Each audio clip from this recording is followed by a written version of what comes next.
मित्रों नमस्कार। मैं शिव कुमार सिंह कौशिकेय आज आप सभी को बलिया नगर के पुराधिपति बाबा बालेश्वर नाथ जी की कहानी बताने के लिए उपस्थित हुआ हूं। बाबा बालेश्वर नाथ जी के मंदिर की कहानी दानवीर राजा बलि से प्रारंभ होती है। हम सभी जानते हैं कि महर्षि भृगु के पुत्र काव्य शुक्राचार्य के सानिध्य में दानवीर राजा बलि ने इस बलियाग भूमि पर भृगु क्षेत्र में यज्ञ किया था,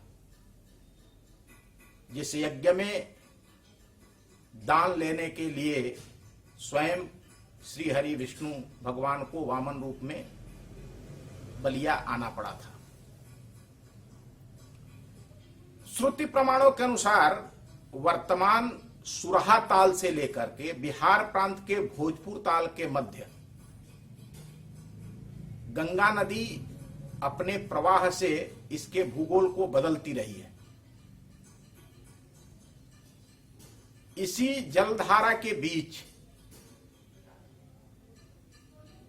वह भूखंड था कहीं जिस पर दानवीर राजा बलि ने यज्ञ किया था। राजा बलि द्वारा स्थापित वह प्राचीन बलीश्वरनाथ शिवालय का अस्तित्व आज कहीं दिखता नहीं, लेकिन किंवदंती है, श्रुति है, लोगों की आस्था है जो यह बताते हैं कि यह जो शिवलिंग विग्रह बाबा बालेश्वरनाथ के मंदिर में पूजित है, सुपूजित है, यह वही लिंग विग्रह है जिसकी स्थापना राजा बलि ने किया था। वैसे भी भृगु क्षेत्र विमुक्त क्षेत्र की सीमा का जो वर्णन पद्म पुराण के दरदर क्षेत्र महात्म्य मिलता है, गर्गाश्रम तस्मारभ्यम यावत पराशराश्रम,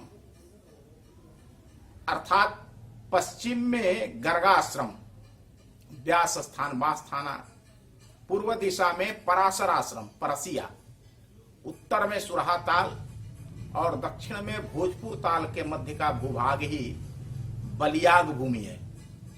बलियाग जो बलिया का प्राचीन नाम भी है, संस्कृत में यज्ञ को याग कहते हैं। राजा बलि ने जिस स्थान पर यज्ञ किया, याग किया, उस स्थान को बलियाग कहा गया। वर्तमान मंदिर में स्थापित लिंग विग्रह का इतिहास यह है कि यह लिंग विग्रह बलिया नगर के दक्षिण गंगा नदी के दियारे में ताजपुर मौजे में 1875 ईस्वी में स्वर्गीय लक्ष्मी चौधरी नामक एक किसान के खेत में जुताई करते समय निकला था। स्वर्गीय लक्ष्मी चौधरी का वह खेत लगभग 12 बीघे का था। खेत में मिले इस लिंग विग्रह को वहीं स्थापित करके शिव भक्तों ने पूजा करना प्रारंभ किया। सन 1902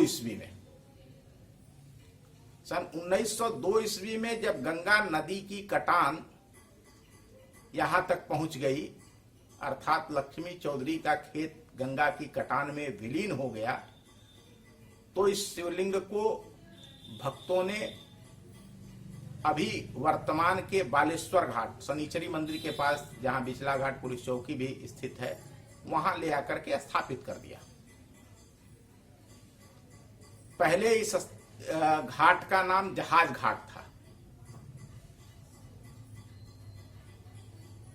लेकिन इस शिवलिंग के स्थापित होने के बाद इसका नाम बालेश्वर घाट पड़ गया। 15-16 वर्षों के बाद पुनः गंगा जी की कटान शुरू हुई और इस बालेश्वर घाट स्थित मंदिर पर भी संकट आया। तब सन 1919 ईस्वी में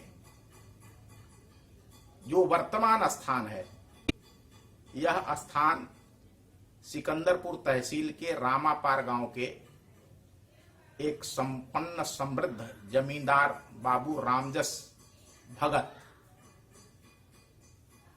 जी ने यह भूमि इस बाबा बालेश्वरनाथ मंदिर के लिए दान किया। उन्होंने जमीन का एक बहुत बड़ा हिस्सा यहाँ दान किया था। जो जुबली संस्कृत विद्यालय है, चाहे वहाँ मंदिर का धर्मशाला बना है, एक बड़ा भूभाग उन्होंने दान में दिया था। इसी स्थान पर इस वर्तमान मंदिर का निर्माण मनियर गांव के निवासी संपन्न वैश्य परिवार के लच्छू बिलर भगत ने इस मंदिर का निर्माण मिर्जापुर के पत्थरों से कराया है। मिर्जापुर के लाल पत्थरों को बड़ी बड़ी नावों पर नदी के माध्यम से, गंगा नदी के माध्यम से यहां मंगाया गया। लगभग 1 वर्षों से अधिक समय तक 50 संतरास लगे। इन कुशल कारीगरों ने बहुत ही कुशलता के साथ मंदिर के इन पत्थरों पर पच्चीकारी का काम करके इस मंदिर को बनाया है। मंदिर के जगमोहन गर्भगृह शिखर से लेकर मुख्य प्रवेश द्वार तक सभी जगह लाल पत्थर पर इनकी कला झलकती है। वर्तमान मंदिर का रंग रोगन कर दिया गया है। मंदिर में स्थापित लिंग विग्रह वर्षों में जमीन में दबे रहने के कारण और भक्तों के स्पर्श से लिंग थाप विधिवत कर पूजा, शिव समान कोई और न दूजा। साधारणतया लिंग विग्रह पर लोग स्पर्श करते हैं, घर्षण करते हैं। यह लिंग अत्यंत ही छोटा हो गया, चपटा हो गया, जिसको संरक्षित करने के लिए भक्तों ने इस पर चांदी का आवरण चढ़वा दिया है। बालेश्वरनाथ से ही अपभ्रंश होकर बाबा का नाम बालेश्वरनाथ पड़ा। बाबा बालेश्वरनाथ मंदिर का यह जो भव्य द्वार दिखाई दे रहा है, इसके पहले यहां एक दूसरा द्वार था जो बलिया के पूर्व चेयरमैन श्री कृष्ण सिंह द्वारा जी बनवाया गया था। यहाँ एक बड़ा सा नाग दृष्टिगोचर होता था। वर्तमान में भक्त द्वारा यह संगमरमर का भव्य